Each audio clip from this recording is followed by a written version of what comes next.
안녕하세요. 기초 제6강 이번 시간에는 밸류앤 함수에 대해서 배워보도록 하겠습니다. 밸류앤 함수는 우리가 상당히 많이 사용하는 함수죠.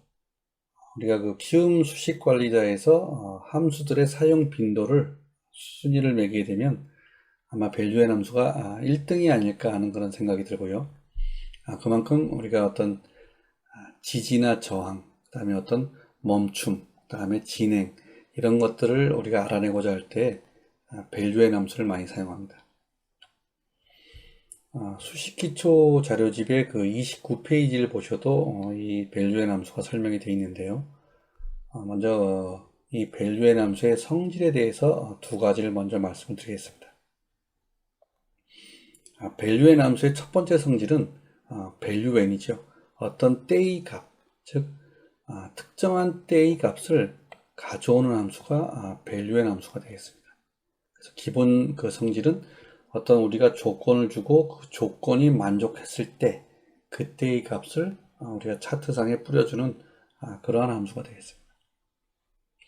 다음 두 번째 성질이 아주 중요하죠. 이 두 번째 성질은 절대로 잊어버리시면 안 됩니다. 우리가 밸류엔 함수를 사용하는 이유는 이 두 번째 성질 때문인데요. 어떤 조건이 만족하다가 조건이 만족하지 않을 때 그때에는 마지막으로 만족했던 그 조건의 값, 그 조건의 출력 값을 쭉 유지를 하게 됩니다. 그래서 우리가 어떤 수평선이 쭉 그려지는 이유가 이 두 번째 성질 때문이죠. 그래서 첫 번째 성질은 특정한 때의 값을 가져온 함수가 밸류엔 함수다. 그다음에 두 번째 성질은 어떤 조건이 만족하지 않을 때에는 마지막 만족했던 값을 수평선으로 뿌려준다. 이 두 가지를 꼭 기억하셔야 합니다. 그래서 이 두 번째 성질은 우리가 어떤 차트를 볼 때 지지와 저항을 판단할 때 이 성질을 이용해서 우리가 라인을 뿌려주게 됩니다. 다음 그 형식을 먼저 또 살펴보겠습니다. 첫 번째 형식은 밸류엔 안에 세 개의 옵션을 주게 됩니다. 그래서 첫 번째 옵션은 만족한 위치. 자, 만족한 위치라는 것은 내가 어떤 조건을 주었을 때 가장 최근에 만족했는가, 아니면 그 이전에 만족했는가, 아니면 그 이전에 만족했는가, 이렇게 언제 만족했는지에 대한 순서를 정할 때 이 만족한 위치, 첫 번째 위치에 1부터 시작해서 양의 정수값을 주게 됩니다. 그래서 1을 쓰게 되면 가장 최근, 2를 쓰게 되면 그 이전, 그 다음에 3을 쓰게 되면 그 이전에 만족한 값, 이렇게 어떤 순서를 정하는 그런 옵션이 되겠습니다. 다음 두 번째는 조건이죠. 특정한 때를 정하는 어떤 조건을 주게 되고요. 그 다음에 이 조건이 만족했을 때 출력할 값을 세 번째에 주게 됩니다. 자, 이것이 첫 번째 그 형식이 되겠고요. 두 번째 형식은 우리가 그 이전 함수에서도 우리가 여러 번 본 적이 있죠. 어떤 출력 위치를 우리가 지정할 수가 있습니다. 자, 첫 번째 그 형식은 출력 위치를 지정하지 않았기 때문에 항상 현재 캔들의 출력 값을 보여주게 됩니다. 우리가 출력 위치를 지정을 하게 되면 우리가 지정한 출력 위치에 우리가 출력 값을 보여줄 수가 있습니다. 그래서 이 출력 위치에도 양의 정수의 값을 쓰게 되면 출력 값을 우측으로 시프트, 즉 현재 이 위치에서 만족했다면 그 값을 오른쪽으로 한 칸씩 밀어서, 또는 5를 쓰게 되면 5칸씩 미루어서 라인들을 뿌려주게 됩니다. 또 마이너스 값을 쓰게 되면 좌측으로 이동해서 뿌려주게 되겠죠. 그래서 우리가 아직 배우지는 않았지만 이미 알고 계신 그런 함수 중에 시프트 함수가 있습니다. 그 시프트의 역할을 밸류엔의 네 번째 옵션으로 사용을 할 수가 있습니다. 그런데 그 시프트 함수와 약간의 차이가 있는데요. 그 차이는 밸류엔 함수의 이 출력 위치는 캔들이 없는 곳은 시프트를 하지 않습니다. 우리가 시프트 함수를 직접 쓰게 되면 일목균형표에 선행스팬 1이나 2처럼 이 빈 공간으로 우리가 시프트를 시킬 수가 있죠. 그런데 이 value의 네 번째 그 옵션은 캔들이 없는 곳에는 뿌려주지 않습니다. 그래서 캔들이 생기면은 또 뿌려주고 캔들이 생기면은 뿌려줄 수 있는데요. 현재 위치에서 현재 이 상태에서 오른쪽 빈 공간에는 값을 뿌려주지는 못합니다. 그 시프트 함수와의 차이점이 있다는 거 알고 계셔야 하고요. 그다음에 우리가 이 출력 값이나 어떤 조건에서 쓸 수 있는 값들은 여기 써 있는 종가나 이평선, MACD, 트릭스 그거 이외에 우리가 수식으로 표현할 수 있는 모든 지표의 값을 이 두 곳에 다 넣을 수가 있습니다. 스토캐스트 넣을 수 있고요. 그다음에 신심리도니, 테마 이평선, 볼린저 밴드 이러한 값들을 출력 값에도 넣을 수 있고, 그다음에 조건에도 넣을 수가 있습니다. 상당히 그 유용한 함수죠. 이 밸류의 함수로는 yes 랭귀지에는 없습니다. yes 랭귀지에서는 우리가 그 밸류의 함수의 기능을 할 수 있도록 if문을 사용해서 만들어서 사용을 해야 하고요.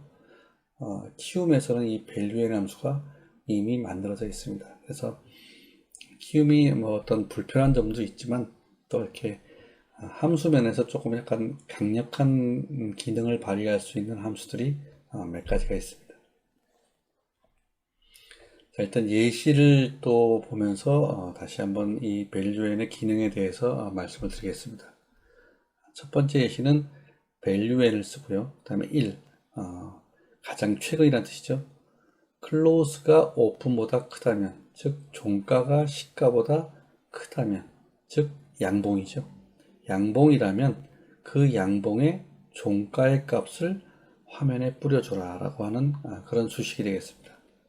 그래서 양봉일 때의 종가의 값이라고 제가 써놨고요. 그렇다면은 이 만약에 여기서 양봉이 아니라면 그러면 마지막 가장 최근에 만족한 그 양봉의 종가의 값을 수평선으로 쭉 뿌려주겠죠. 두 번째 이 성질을 잊지 마시라고 제가 한 번 더 말씀드렸습니다. 만약에 여기다 2를 쓰게 되면 가장 최근의 양봉이 아닌 그 이전의 양봉의 값을 가져오겠죠. 3을 쓰게 되면 그 이전의 이전 이런 식으로 계속 그 과거의 값들을 현재로 불러올 수가 있습니다. 다음 두 번째 예시를 보시면요. value는 1, 클로스업 함수 우리가 배웠죠. 클로스업 C 종가가 MA C,10 즉 12평선 10 단순 이평선을 상향 돌파할 때 그때의 종가의 값을 출력해라 라고 하는 그런 수식이 되겠습니다. 그래서 간단하게 종가가 12평선을 상향 돌파할 때의 종가의 값을 화면상에 뿌려주게 됩니다. 여기에 만약에 C가 아니고 H를 쓸 수도 있고요. 아니면 이 안에다가 트릭스 9의 값 이런 식으로 다른 보조 지표의 값을 뿌려줄 수도 있습니다. 다음 세 번째 예시를 보시면요. value는 1, 자, 거래대금 함수 우리가 기초, 부기초 첫 번째 시간에 배웠었죠. 거래대금이 10억보다 크다면 그러면 그때의 MACD의 값을 출력해라 라고 수식을 써봤습니다. 이렇게 우리가 여러 가지의 어떤 값들을 비교하고 또 여러 가지의 값들을 화면상에 출력해낼 수가 있다는 것을 제가 지금 세 번째 그 옵션에서 세 번째 예시에서 한번 보여드려 봤고요. 이것을 간단하게 해석하면 거래대금이 10억보다 클 때 MACD의 값을 화면상에 뿌려라 라고 하는 그런 의미가 되겠습니다.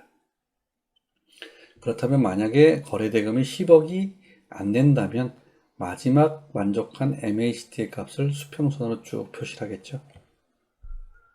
다음 네 번째 예시를 보시면요. value는 1, date not equal date 1, 즉 현재봉의 날짜의 값과 한봉 전의 날짜의 값이 같지 않다면, 자, 이런 경우 우리가 많이 써봤죠. 만약에 이것이 한마디로 해석하면은 날짜가 바뀌었는지를 체크하는 거죠. 그래서 날짜가 바뀌었다면 그때 그 캔들의 시가를 출력해라 라고 하는 그런 수식이 되겠고요. 이것을 간단하게 말씀드리면 당일의 시가 라인을 출력해라 라고 하는 것과 같은 효과가 있습니다. 또는 분봉에서 day open 이 함수를 쓴 것과 같은 효과가 나오겠죠. 다음 다섯 번째 마지막 예시를 보시면요. value 1, close up. close up 함수 배웠죠. 트릭스의 9. 트릭스라는 보조 지표의 값이 0선을 상향 돌파할 때 그때의 종가의 값을 출력해라 라고 하는 수식입니다. 자, 우선 여러분들이 많이 사용하는 그런 지표 중에 하나입니다. 그래서 트릭스가 0선을 클로스 업 할 때 종가의 값 또는 트릭스가 0선을 클로스 다운 할 때의 종가의 값 이렇게도 많이 쓰죠. 그래서 이것도 한번 제가 예시로 한번 넣어봤습니다. 우리가 출력하는 값 또는 조건의 값들에서 아까 말씀드린 것처럼 우리가 수식으로 표현할 수 있는 모든 지표의 값을 다 사용할 수가 있습니다. 그래서 이것을 복합적으로 사용을 하게 된다면 스토캐스틱이 80을 클로스 업 할 때 그때의 MACD의 값을 가져와서 MACD의 값이 0선과 이격이 5% 이내일 때 그때의 종가의 값을 출력해라. 이런 식으로 여러 가지로 복합적으로 사용할 수가 있습니다. 이렇게 좀 복합적으로 사용하는 것들은 제 다른 강의들을 찾아보시면 이런 부분들이 있고요. 오늘은 그 기초 시간이기 때문에 좀 간단한 예들을 써봤습니다. 마지막으로 미션을 제가 하나 적어놨는데요. 지난 시간에 배운 MA 함수, 그 다음에 이번 시간에 배운 value 함수를 사용해서 22평선의 상승, 하락, 그 다음에 고점, 저점을 표시하는 그런 지표를 만들기를 제가 미션으로 정해봤습니다. 화면을 잠시 멈추신 다음에 이 수식 또 이 지표에 대해서 한번 만들어 보시거나 아니면 생각을 해보신 이후에 나머지 강의를 들으시면서 한번 답을 맞춰 보시길 바랍니다. 자, 그러면 생각을 다 하셨다고 치고요. 답을 제가 한번 맞춰 보겠습니다. 수식 관리자 부르신 다음에요. 기술적 지표에서 새로 만들기. 이평선의 상승, 하락, 고점, 저점 이렇게 제목을 정하겠습니다. 수식일에는 이동평균선의 값만 한번 출력을 해보겠습니다. 이동평균선도 우리가 기간이라는 변수를 사용해서 표시를 하도록 하겠습니다. m이라는 변수에다가요, MA 함수, 종가선을 기준으로 기간, 그 다음에 종류. 종류도 바꿀 수 있도록 지정을 하고요. 지표 조건 설정에서 기간 20이죠. 그 다음에 종류 단순으로 지정을 해 보겠습니다. 다음 수식어로 가셔갖고 이것을 그대로 복사하신 다음에요. 두 번째 수식이에는 상승과 고점을 표시를 해 보겠습니다. 붙여넣기 하신 다음에요. 세미콜론. 자, 이동평균선을 정의를 했기 때문에 이 이동평균선이 상승했다 또는 고점이다 이 두 가지를 표시하면 되겠죠. 이럴 때는 value n. 가장 최근 또는 이러한 조건이 만족할 때마다 라는 뜻이죠. 그 다음에 상승. 이게 상승이죠. 현재의 이동평균선의 값 m. 그 다음에 한봉 전에 이동평균선의 값 m의 1. 자, 이동평균선이 상승했다면 그러면 그 이동평균선을 출력해라. 이렇게 지정을 하면 되겠죠. 자, 다시 한번 말씀드리면요. 이동평균선이 상승할 때마다 m이 한봉전의 m보다 클 때마다 1이라고 썼죠. 그때의 m의 값을 출력해라 라고 하면 상승이 출력이 됩니다. 그러다가 만약에 상승을 멈추고 하락을 하게 된다면 마지막 상승했던 값을 쭉 오른쪽으로 출력을 하겠죠. 그것이 바로 고점이 되겠습니다. 이것을 복사하신 다음에요. 수식 3에 가서 하락, 저점. 자, 부등호만 바꿔주면 되겠죠. 혹시 모를 같은 경우도 저점으로 넣겠습니다. 그래서 이것도 한번 해석해 보면요.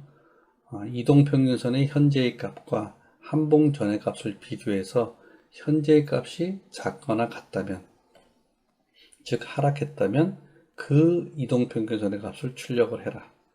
자, 이렇게 출력을 하다가 만약에 이동평균선이 상승을 한다면 마지막 하락했던 값을 쭉 오른쪽으로 수평선으로 뿌려라 라고 하는 그런 수식이 되겠습니다. 자, 라인 설정 가셔갖고요. 22평선은 선으로 약간 흐리게 표시를 하겠습니다. 상승과 하락은 적색과 파란색으로 표시를 해보겠습니다. 자, 상승은 원으로 적색, 굵기는 5로 표시하고요. 하락은 원으로 청색, 또 마찬가지로 5로 표시를 하겠습니다. 상승할 때는 적색으로, 하락할 때는 청색으로, 또 고점은 적색으로, 그 다음에 저점은 청색으로 표시가 되겠죠. 스케일은 가격, 작업 저장, 수식 검증.